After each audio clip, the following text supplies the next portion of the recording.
Assalamualaikum warahmatullahi wabarakatuh. Salam sejahtera bagi kita semua. Perkenalkan, saya Trisari Anggondowati, dosen di Departemen Epidemiologi Fakultas Kesehatan Masyarakat Universitas Indonesia. Pada kesempatan kali ini, saya akan menyampaikan buku rancangan pembelajaran dan kutipan video pengajaran dari mata kuliah Aplikasi Analisis Epidemiologi Lanjut 1 yang saya ampu.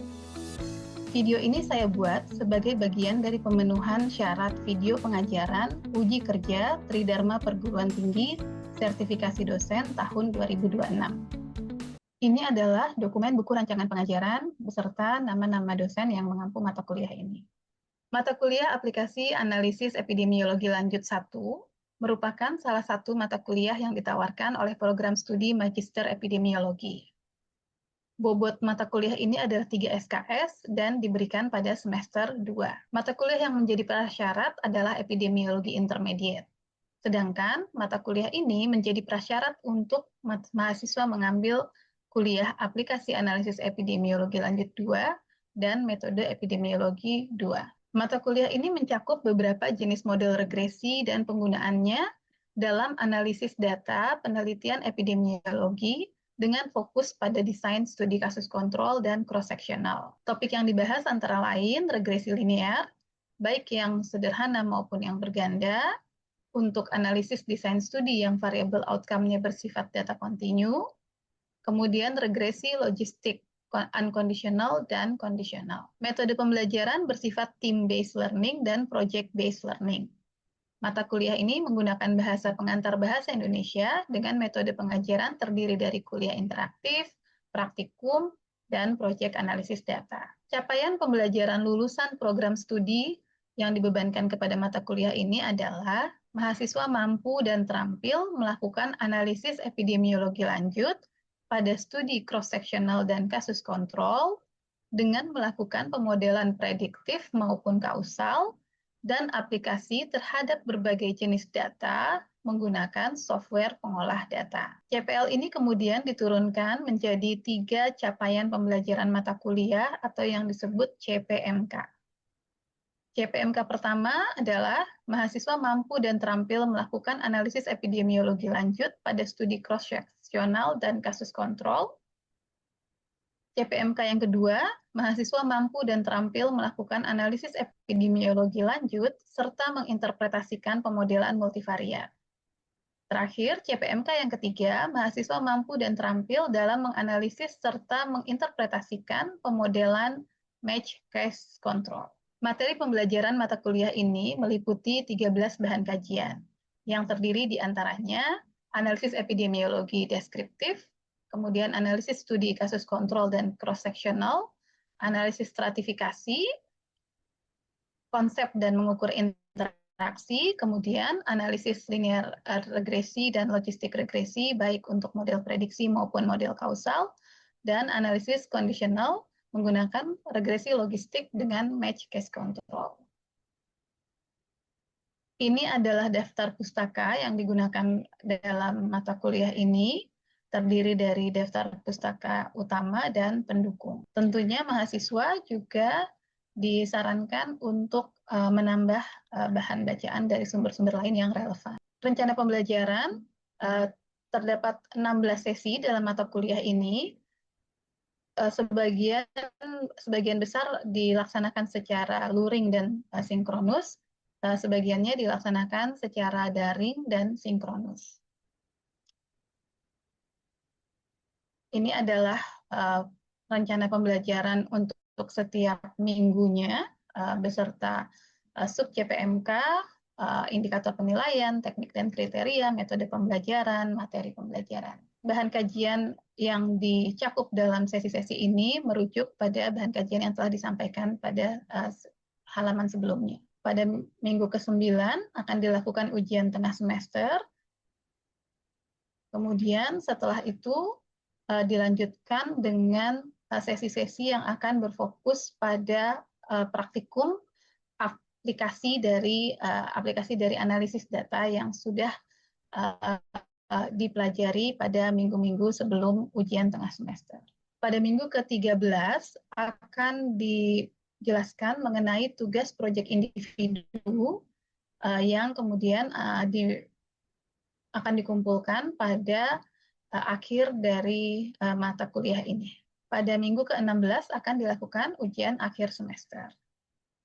Ini adalah rancangan tugas dan latihan yang secara umum terdiri dari praktikum atau latihan melakukan analisis data dan interpretasi data, mulai dari analisis deskriptif hingga analitik yang dilakukan secara berkelompok, di mana mahasiswa ditugaskan untuk menyajikan luarannya dalam bentuk PowerPoint yang dipresentasikan dan juga dokumen dalam Word. Selain praktikum, mahasiswa juga akan diberi tugas untuk mengerjakan proyek individu yang merupakan kesempatan untuk mahasiswa mengaplikasikan analisis data sesuai dengan tujuan penelitian yang ditentukan sendiri oleh mahasiswa berdasarkan kajian literatur singkat, menggunakan dataset yang akan diberikan oleh dosen. Kemudian pada akhir proyek mahasiswa menyusun manuskrip yang menjelaskan tentang hasil analisisnya. Manuskripnya mencakup bagian-bagian seperti latar belakang, tujuan, metode, hasil, diskusi, dan kesimpulan. Ini adalah rubrik penilaian. Ini adalah kriteria penilaian, evaluasi hasil pembelajaran, dan bobot dari masing-masing penilaian. Kemudian ini adalah rubrik penilaian, baik untuk laporan praktikum atau latihan dan juga proyek individu. Demikian penjelasan buku rancangan pengajaran. Selanjutnya, pada bagian kedua, saya akan menampilkan video pengajaran dari mata kuliah ini dari salah satu sesi praktikum yang kegiatannya terdiri dari presentasi hasil praktikum analisis data oleh kelompok yang dilanjutkan dengan diskusi dan tanya jawab. Terima kasih. Tadi stratifikasi. Ada nggak yang lebih basic gunanya stratifikasi yang lebih basic dari kita evaluasi confounding dan modifier? Boleh lihat tabel stratifikasinya? Ini tabelnya ini ya. Jadi biasanya kan stratifikasi ditampilinnya itu ada jumlahnya juga ya. Jadi kita tahu. Kalau ini nih X1 ini OR dari katekolamin terhadap CHD, gitu kan ya bacanya ya. Bu Iza boleh nggak diartikulasikan Bu Iza? 2,45 ini apa, 2,08 ini apa? 2,4 ini hubungan CHD dengan katekolamin pada kategori age kurang dari 53 tahun. Kemudian yang ini adalah besar nilai hubungan CHD sama katekolamin di kelompok umur lebih dari sama dengan 53 tahun. Ada yang mau sedikit menyempurnakan narasinya Bu Iza? Tadi Bu Iza bilang ini adalah besar hubungan CHD dengan katekolamin. Ada yang sedikit mau klik pakai bahasa-bahasanya ini? Bahasa-bahasa. Atau Bu Iza mau sedikit tweak lagi? Besar hubungan. Besar resiko. Besar resiko. Ya, ya. Diulang lagi narasinya, Bu. Boleh lah. Nanti saya juga lupa. Besar resiko ya udah saya ulang. Di kelompok yang lebih dari 53 tahun, resiko gimana sih?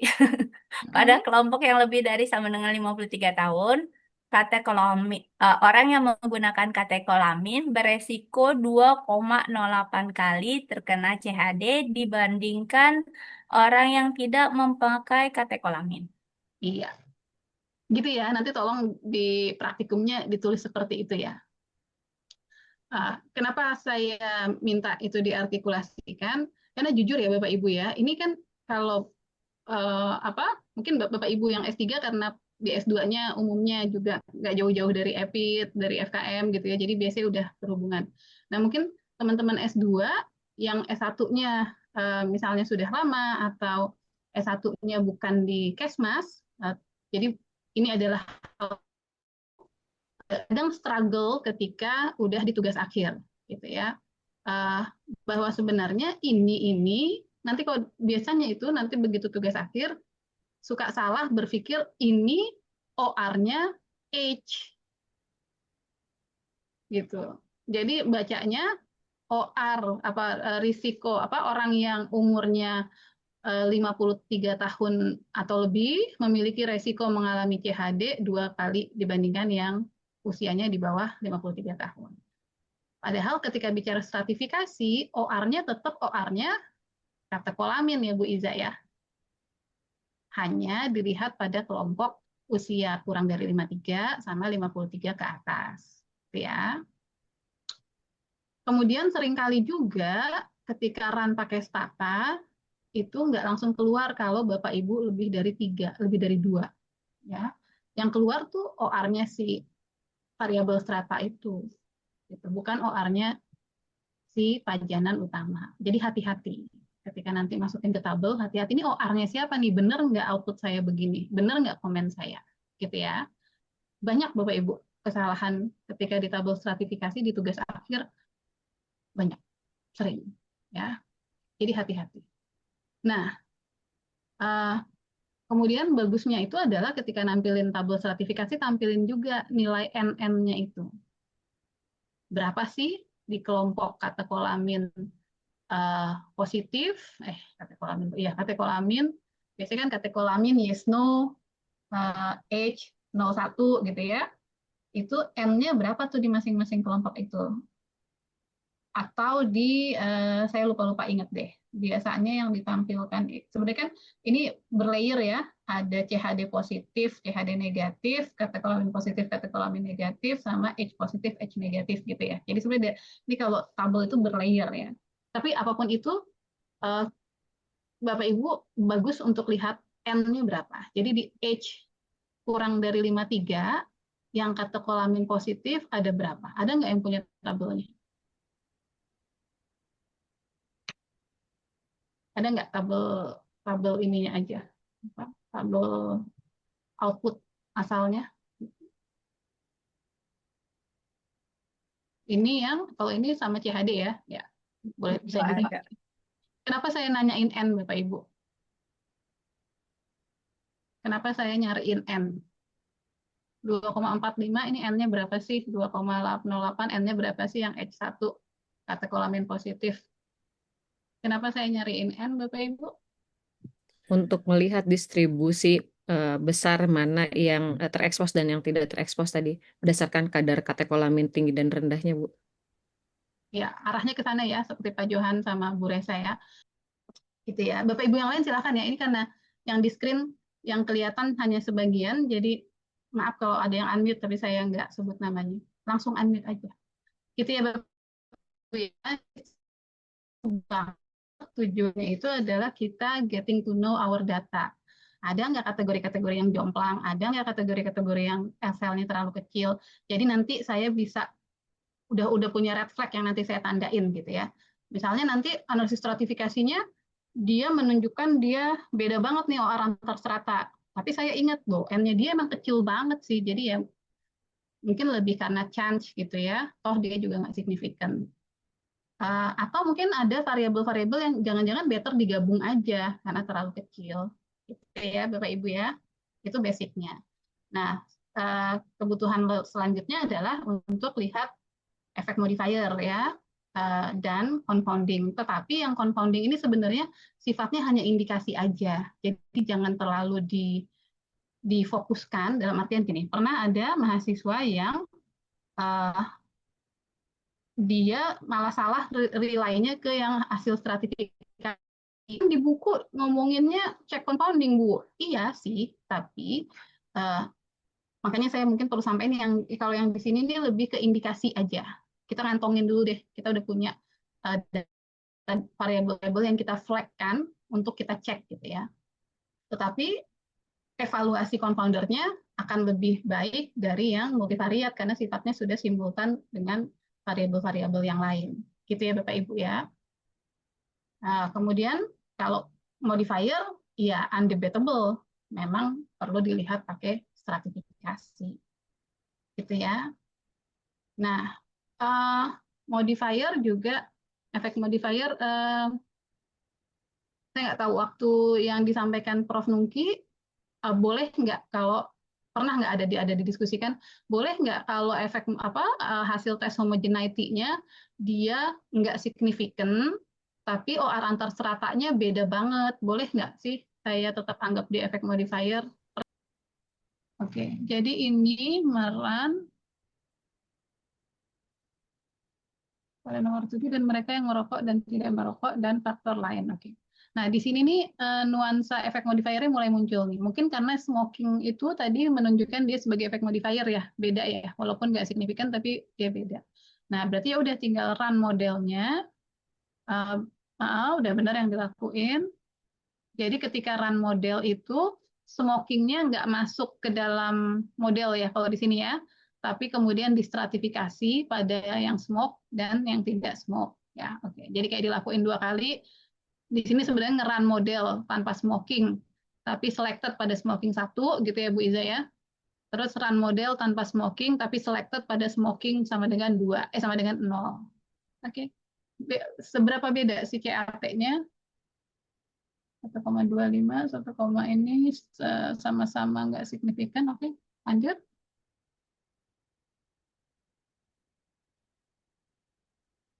Oke. Kesimpulannya baik pada kelompok perokok maupun non-perokok kadar katokolamin tidak menunjukkan hubungan yang signifikan. Oke, tapi baca OR-nya dulu ya, karena itu adalah efek size-nya. Mungkin bisa kesimpulannya adalah ya OR-nya sama-sama menunjukkan peningkatan risiko, tapi dia sama-sama tidak signifikan secara statistik, tetapi odds rasio yang pada kelompok tidak merokok itu sedikit lebih tinggi ya, yaitu 1,5 dibandingkan yang merokok, bla bla bla gitu ya. Jadi tolong diulang ya Bapak Ibu ya, dikerjakan diulang tadi ya, seperti yang tadi ya, cara ngecek confoundingnya. Ya, jadi kita Ibu step by Ai. step ya Bapak Ibu ya. Kita nggak lakuin semuanya dalam satu sekaligus, tapi step by step. Nanti ketemu lagi interaksi, nanti ada praktikumnya. Efek modifier, gimana bacanya. Oke, Oke, ada pertanyaan? Ibu Ai izin bertanya, Bu Ai. Ya, Bu Anggun. Jadi kan mungkin ini yang praktik yang biasa dilakukan mungkin ya Bu Ai ya. Jadi kalau misalnya kita kan kalau misalnya melakukan analisis, biasanya kan kita ada evaluasi dulu nih pada seleksi bivariat, kemudian kita lanjutkan ke analisis multivariat. Nah, biasanya yang seperti misalnya kita melihat apakah dia di pada analisis bivariat untuk tiap-tiap variabel ini apakah dia itu signifikan apa enggak kalau misalnya kita menggunakan 0,25 biasanya, kemudian kalau misalnya dia lebih dari 0,25 ini kita nggak masukkan ke dalam analisis multivariat, apakah ini udah sesuai ataukah memang kalau misalnya baiknya memang kita ya udah kita masukkan aja semua variabel kita, variabel-variabel covariat itu pada analisis multivariat seperti tadi, nanti baru kita assess misalnya secara backward untuk melihat apakah dia confounding apa enggak gitu. Kalau misalnya dia pada model kausal seperti itu ya, Bu. Ya, jadi praktek 0,25 lihat dari bivariat mana yang signifikan gitu ya untuk masuk ke dalam model dengan cut off 0,25 itu lebih ke yang model prediksi ya, model building untuk model prediksi ya Bu Anggun ya. Jadi memang beda, jadi itu memang dilakukan tapi beda tujuan. Jadi kalau kita lihat ada model kausal, ada model prediksi. Nah, ini yang mempengaruhi bagaimana prosesnya dilakukan. Ada yang mau ini enggak? Model prediksi itu apa sih? Mau refresh lagi? Mau refresh lagi Bapak Ibu? Biasanya pertanyaannya kayak apa tuh? Variabel yang paling dominan mempengaruhi. Misalnya kalau yang tadi dengan kejadian penyakit jantung, jadi variabel dari semua variabel itu treatnya sama, variabel yang paling dominan meningkatkan resiko penyakit jantung itu yang mana? Seperti itu mungkin. Contoh judul-judul yang lebih umum, Bu Anggun. Biasanya variabel dominan tuh jadi pertanyaan penelitian ketiga, keempat ya. Ya. Judulnya biasanya apa Analisis tuh? faktor yang mempengaruhi kejadian Nah, penyakit jantung misalnya. ya, misalnya gitu. Faktor-faktor risiko kejadian penyakit jantung. Determinan kejadian penyakit jantung. Faktor-faktor yang memprediksi terjadinya penyakit jantung. Itu model prediksi. Kita memang mau lihat faktor apa saja sih, ya enggak? Berarti lebih dari satu kan yang mau dilihat kan? Faktor apa saja, memang interestnya lihat faktor-faktor apa saja. Walaupun nanti di pertanyaan penelitian kesekian, biasanya ada tuh mau lihat yang dominan itu yang mana. Ya, nah, walaupun nanti ada pertanyaan biasa dari penguji, apa sih maksudnya dominan? Gitu. Oke, tapi itu. Kalau ini model kausal. Kalau model kausal biasanya judulnya kayak apa? Boleh dong? Judul tesis atau disertasinya? Ya. Dengan contoh mungkin ya Bu ya, analisis pengaruh kadar katekolamin dengan kejadian penyakit jantung gitu. Ya. Beda ya Bapak Ibu ya. Terasa banget kan bedanya kan? Yang satu mau lihat apa saja sih determinan faktor risiko, yang satu mau lihat straight to the point hubungan katekolamin dengan CHD. Jadi Bapak Ibu kalau di model kausal punya satu, dua, atau tiga, tapi nggak banyak, variable of interest, pajanan utama, yaitu dalam hal ini si katekolamin. Kalau model prediksi, Bapak Ibu interest pada semuanya. Ya, gitu ya. Nah, kalau model prediksi interest pada semuanya itu salah satu cara model buildingnya itu yang Bu Anggun tadi sampaikan. Start dari bivariat, kita pakai cut off, ada yang cut off-nya 0,2, 0,25, terserah. Tapi jangan terlalu ketat, jangan start dari 0,05, nanti habis, nggak ada modelnya. Gitu ya. Start dari yang agak longgar, 0,25 misalnya. Semua yang p-value-nya 0,25 saya angkut dulu ke model. Nanti baru saya lihat ya, dan nanti yang kayak teman-teman kelompok 5 sajikan tadi berhenti ketika udah nggak ada yang nggak signifikan gitu ya. Walaupun ada lagi nih nanti klausel yang lain, ada yang bilang nggak semata-mata begitu ya. Kalau ada variabel yang penting, masukin aja deh ke persamaan biar model prediksi dia masuk walaupun nggak signifikan. Itu hal lain ya, tapi set aside. Sampai di sini oke?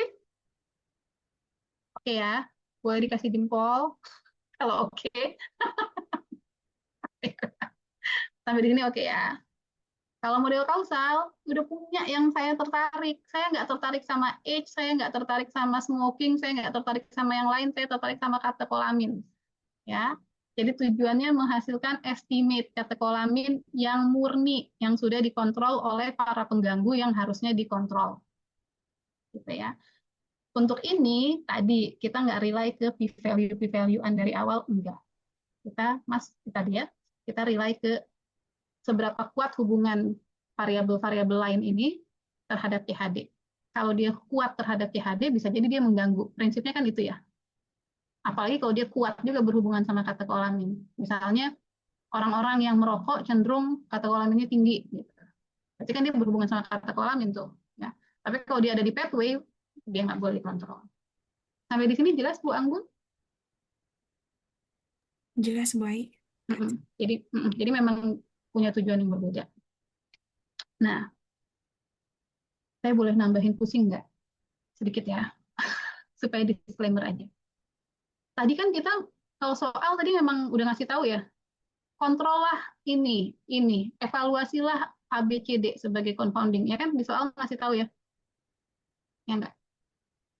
Real life yang nentuin siapa? Kalau ini adalah tesis sama tesis disertasi Bapak Ibu yang nentuin siapa? Kita sebagai peneliti. Penelitinya. Peneliti. Oke. Berarti penelitinya harus baca dengan baik ya untuk tahu variabel-variabel itu yang penting itu siapa dan perannya sebagai apa. Ya, di kelas S3 ada DAG ya. Saya rasanya di kelas S2 nggak ada. DAG ada kan ya di kelas S3 ya? Atau di S2 juga ada ya? Diagram apa Bu Anggun? DAG Bu Anggun? Kami belum Oh ya belum diajar. diajarin, oke nanti ya. Jadi ada diagram acyclic graph. DAG. Ya. Oh, diagram acyclic graph. Saya lupa D-nya. Maaf ya. Tapi intinya itu apa? cara, tidak semua orang juga sepakat dengan itu ya. Tapi intinya gini Bapak Ibu, yang mau saya tekankan, kalau di kelas di soal dikasih tahu kontrol, evaluasi, kontrol A, B, C, D, ya, potensial confoundernya dikasih tahu. Real life-nya Bapak Ibu yang sebagai peneliti yang menentukan. Tidak semua loh covariat itu perannya sebagai potensial confounders. Ada covariat yang perannya sebagai modifier, dia ada di pathway antara pajanan sama apa namanya CHD, ya kan? Outcome-nya. Nah, kalau dia ada di pathway itu berarti garis ya, mekanisme. Jadi orang dari terpapar dengan katekolamin sampai terjadinya CHD, ternyata ada variabel yang ada di tengah-tengah nih. Jadi dia dari katekolamin dia ke variabel ini dulu, harus ke variabel ini dulu baru bisa terjadi CHD. Ya. Kalau ada di pathway, terus Bapak Ibu kontrol sebagai confounding, Bapak Ibu malah menyebabkan bias. Gitu ya. Padahal tadi niatnya model kausal apa? Menghasilkan efek murni Efek atau yang unbiased, ya kan? Tapi kalau dikontrol malah menyebabkan bias. Sehingga mohon nanti kalau pas udah tugas akhir ketika bangun kerangka konsep, hati-hati ya. Jangan sekedar oh semuanya ini covariat Bu, nanti semuanya saya kontrol, saya evaluasi. Kalau secara teori ada yang ada di pathway, ya taruh dia di pathway sehingga nggak diapa-apain. Kalau diapa-apain malah bias, kita nutup jalan. Bayangin CAT ke CHD, ada sesuatu di sini, Bapak Ibu kontrol, pengaruhnya ini berarti dihilangkan, blok, Bapak Ibu udah nutup jalan. Yang tadinya dia bisa terjadi CHD, jangan-jangan jadi nggak banyak yang kita analisis nggak jadi karena jalannya udah ditutup. Itu DAG itu merhatiin masalah begituan. Mana yang kalau dikontrol jadi nutup. Sebenarnya tapi nggak usah pusing-pusing, tapi message saya itu ya, kita tuh sering, apalagi kita nih, kayak saya penguji ya, kadang saya iya aja gitu. udah nyampe bab 1 sampai bab 4, oke, kerangka teori cocok. Tapi Bapak Ibu yang lebih bertanggung jawab menentukan. Saya juga dapat sih mahasiswa-mahasiswa bimbingan yang strict juga gitu, Bu, saya nggak kontrol ini, kenapa? Karena dia ada di pathway, mana buktinya? Dia dari teorinya, dari buku bilang gini-gini. Udah oke, jadi dia jangan di-treat sebagai confounding. Gitu ya Bapak Ibu ya. Sampai di sini ada ada chat tadi, sorry Bu Fitri. Iya ya. Sebentar, saya jawab Bu Fitri dulu ya. Memastikan untuk model variat pada variabel usia yang dipakai H1 yang sudah di revise tadi atau AGG1. Pakai H1 aja ya yang udah di revise ya. Oke, kalau gitu kita bisa akhiri kelasnya Bapak Ibu. Semangat, kita ketemu lagi insya Allah minggu berikutnya karena minggu depan libur ya. Baik, Assalamualaikum warahmatullahi wabarakatuh. Selamat pagi.